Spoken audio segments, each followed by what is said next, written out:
I'd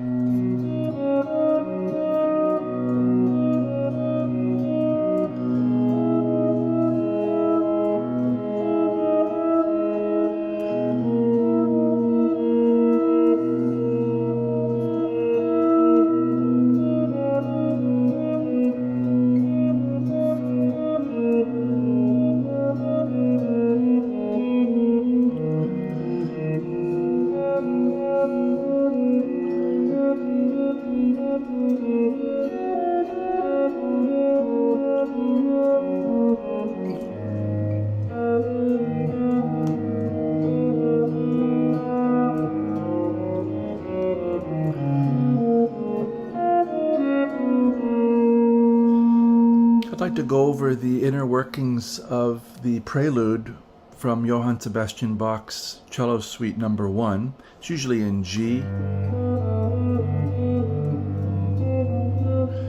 but if we do it in G, we don't get into the low register that he does with the cello. So I've moved it up a major third so that I can eventually get into these harmonies that use very extensively the low C string on the cello, but in this case the low E string on the guitar. But mostly I'm wanting to look at the harmonic progression and what's going on with some of the lines and some of the motifs, which is quite beautiful, of course. If you've not yet done so, I would appreciate it very much if you would subscribe if you're liking the content, like, share, and leave a comment.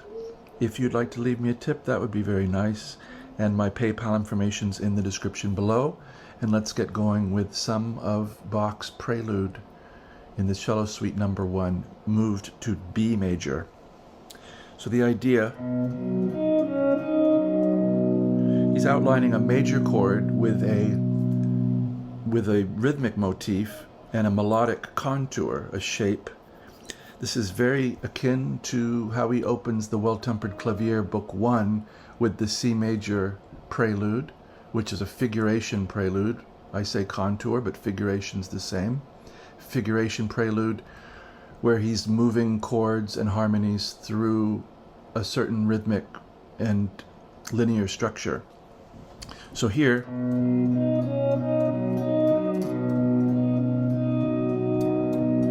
we have a beautiful kind of overtone series chord. In other words, things are appearing in the order that they appear in the overtone series, more or less. If we think of there being a B, super B below this one, the next B would be an octave, the first partial. Then the next would be a fifth. Then we'd get an octave, and then we'd get a major third. And this is just following up to the fifth partial in the series. So one reason this sounds so pleasing to us, I hope it sounds pleasing to you, is that it is following kind of nature's voicing in the overtone series.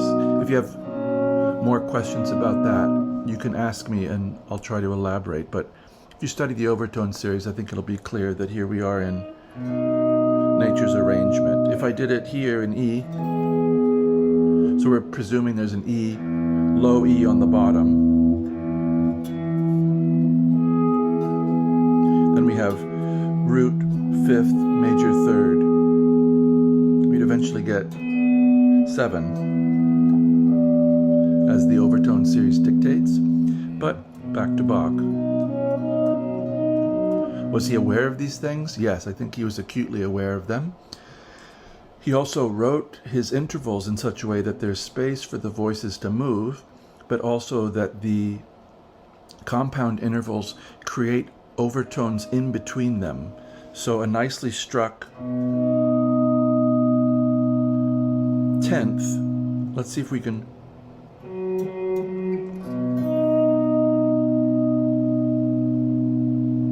You should be able to hear, if you're in the room, you might be able to hear that F sharp ringing out. So in other words, a 10th creates a fifth between them. George Van Epps demonstrated this to me during a lesson. I would need an acoustic guitar to do what he did, but it was quite interesting, and I'll try to cover that at some point in the future. So again, motif. It says jockeying back and forth. B, F sharp, D sharp, and coming back off to C sharp and back up to the third. So it's root 5th 3 9 3 or 10 9 10.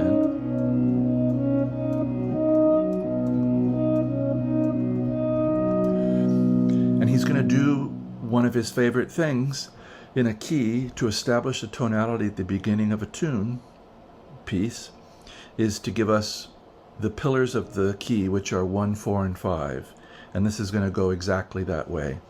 So we have 7th fret, 9th fret, 8th fret, 6, 8.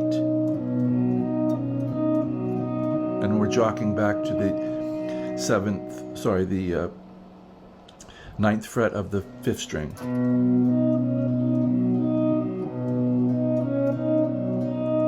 So now here comes 4 with a major 7. So this is E with a B in the bass, so a second inversion E major 7 chord. B, G sharp, E. You can hear how those just love to ring. So 7, 6, 9 are the frets. The notes are B, G sharp, and E with a D sharp below. So we get that motif in the upper voice.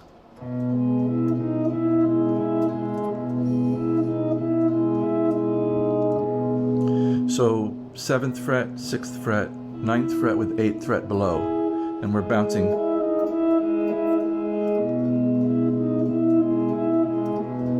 Now in the cello, it's not such a simple thing to keep the low note ringing, so I'm still deciding whether to keep that low note ringing, but sometimes it's nice to kind of leave it there on the guitar.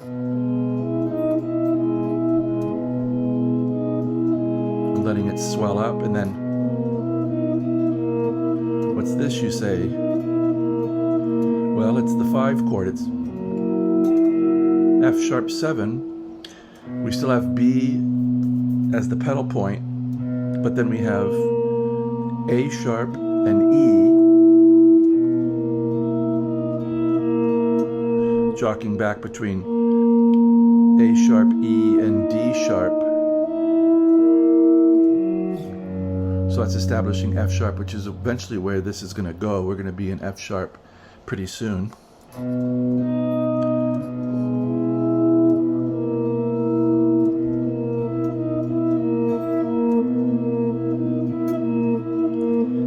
Seven,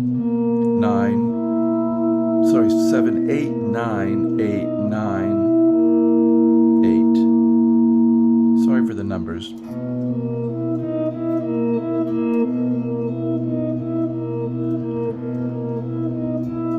So that's building the expectation of wanting to come back home.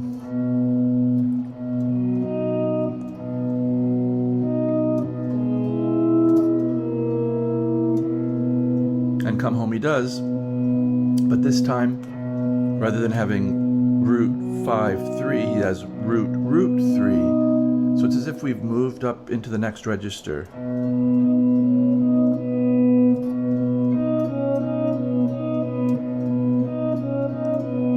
It's the same motif, but now B, B, D sharp, C sharp, D sharp.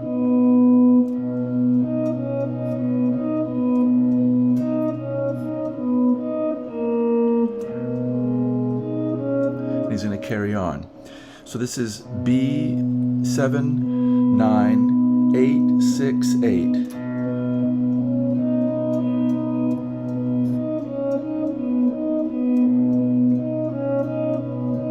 It's that. 9, 8, 6, 8, 9, 8, 9. I don't think in terms of frets, folks.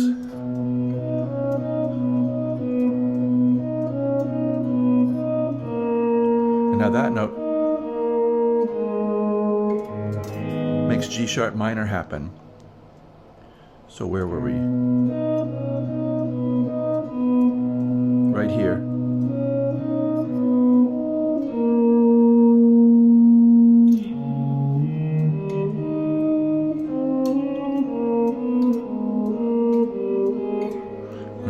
G sharp minor.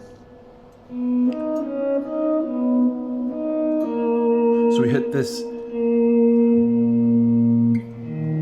which I think sounds like the 5 chord in second inversion with the 5th in the bass. Going to G sharp minor. Going to the relative minor, which he often does.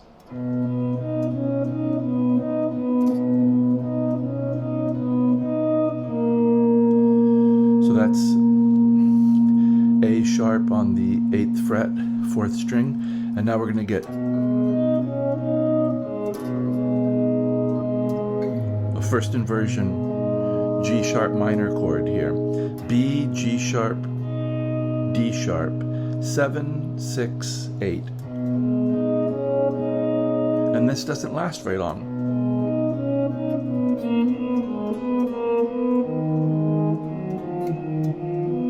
We're going to do a little cycle here. So what did we have?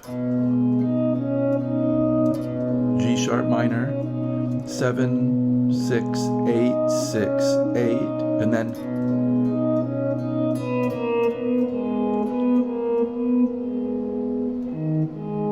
more G sharp minor,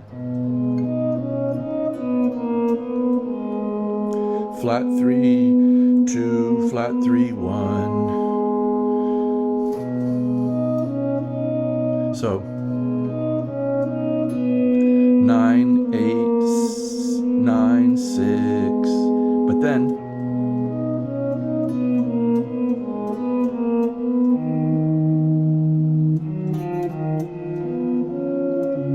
we're going to end up in D sharp, or sorry, C sharp with major.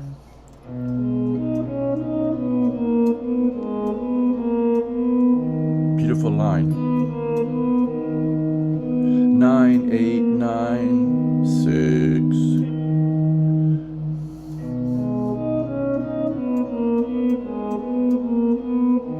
Now 6, 9, 8, 6.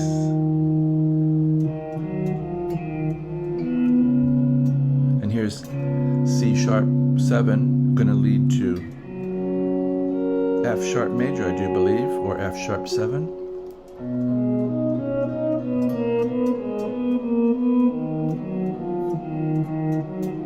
Six, 9, 8, 6, and now this beautiful C sharp 7 first inversion.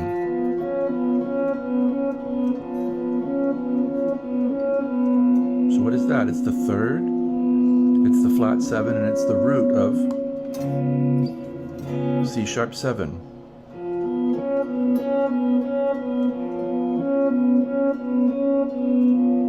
Now interesting, he has E sharp, B, C sharp, 8, 9, 6. And instead of going to root position F sharp, he goes to first inversion.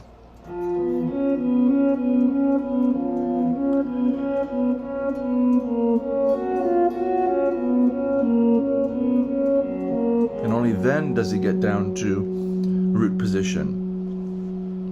I'd like to ask him why he chose to do that, other than it's not such an important F sharp chord that he wants to emphasize it with root position yet. It's going to be passing to get us to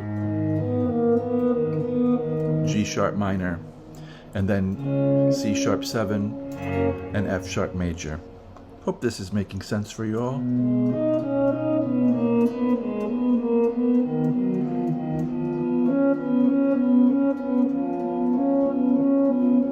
Now, first inversion. Beautiful line. 8, this is A sharp, C sharp, 6th fret of the 3rd string. So walking up 3, 5, 1 with the major 7 below to emphasize that it's here. When you hear the major 7, that's as if it's the 5 chord. It's shorthand for 5 in this case. If I played it slow,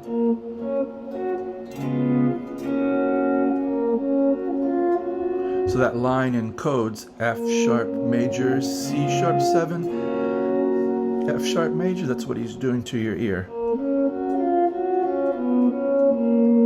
Now some little tricks that are really beautiful. So what do we got? 8, 6, 7, 6, 7, and then 6, C sharp, A sharp, C sharp, F sharp, E sharp, F sharp, C sharp.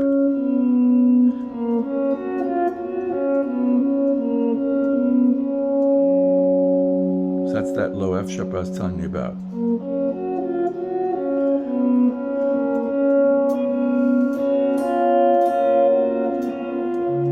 It's almost like he's saying sus, C sharp 7 sus to F sharp major. See, that sounds like C sharp 7 sus.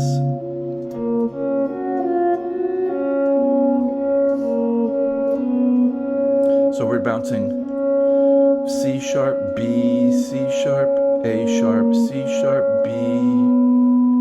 This is 9th and 8th fret.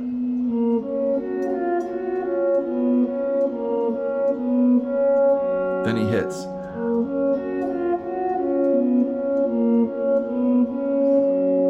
Root position. And then climbs down 3, 2, 1 to emphasize F sharp for a second, but it's quickly going to G sharp minor.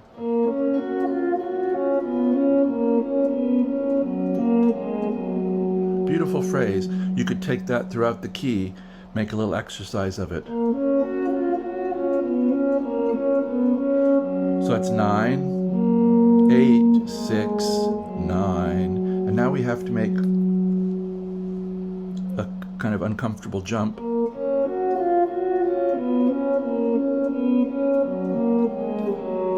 I guess that makes more sense to finger it that way, doesn't it?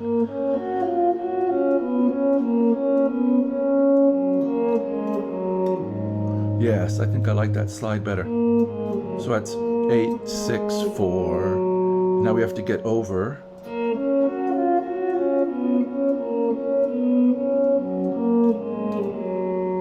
So we want to use maybe second finger on the 4th string to get to G sharp minor. Now this could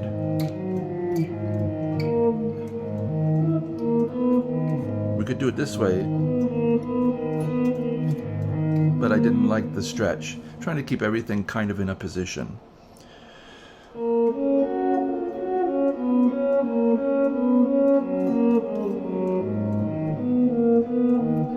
Isn't this nice? G sharp minor, 4th fret,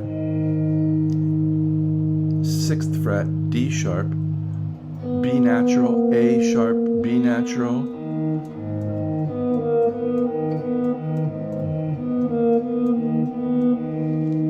I like it. G sharp, D sharp, B, A sharp, B, 4, 6, 4, 3, 4, 6.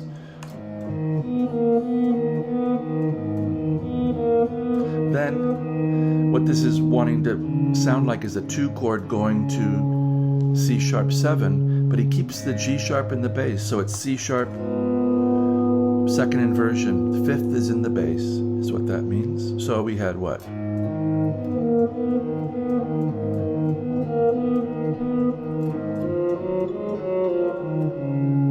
A very beautiful line. So from 4th fret, we jump to the 3rd fret of the 4th string, the major 3rd of C sharp. And we come right down 3, 4, 5, 4, 3, 2, 1 scale wise. Fret wise, that's 4, 3, 4, 6, 4, 3, 6, 4.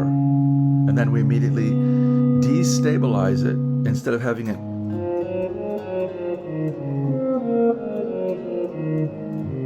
sound like we're going to C sharp. He immediately destabilizes. I'd like to emphasize that point to your ear, that we hear.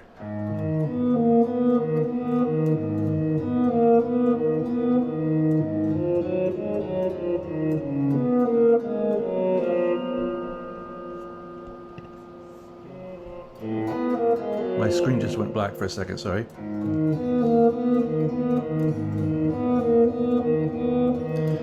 Now, 4th fret, 6th string, G sharp, E sharp, F sharp, G sharp, F sharp, E sharp, D sharp, C sharp. And then reaching out to 4th fret, 3rd string. Then just 3 descending pitches. B, A sharp, F sharp. Then we're going to get, I'm probably going to finger it that way.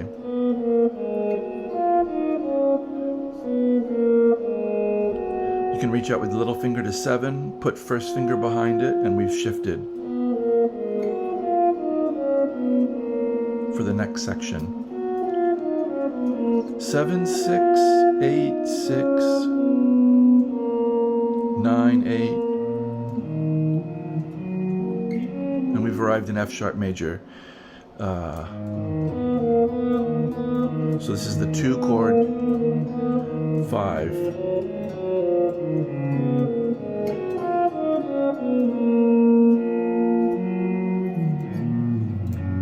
And we'll stop there for now. If you've stayed this long, I do thank you very much for your kind attention. That's good perseverance. I do hope this is of interest and that someone out there is saying, yes, please give me more of this kind of thing. Because this is basically what I do on this channel, is explore these things and try, through working together in real time, let's see what these things are and why they move us so. So hope you're having a nice day playing music, finding things that you like, spending time on YouTube and mining the treasure that's there. And I do wish you, as always, a very good day.